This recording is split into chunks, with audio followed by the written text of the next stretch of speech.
खारिश जल्द ठीक हो जाएगी, आप फिक्र मत करें। तब तक आप ये फैन ले जाएं। बहुत मेहरबानी आपकी। खुजली हो तो क्या करना है?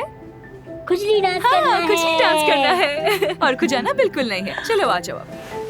Good boy Mahnoor. आपको बहुत कोई बात शुक्रिया नहीं, डॉक्टर शर्मिंदा साहिबा। मत करें। चलो चलो गुड बॉय, जाओ आप चलो और बेटा। ख्याल रखना अपना, ठीक है?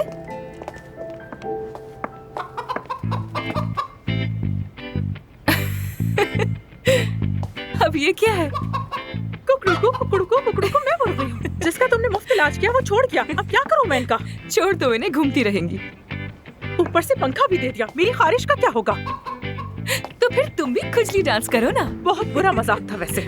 अच्छा चलो नेक्स्ट पेशेंट को भेजो जल्दी से। यार इसने तो मेरे सारे नए कपड़े बर्बाद कर दिए हैं।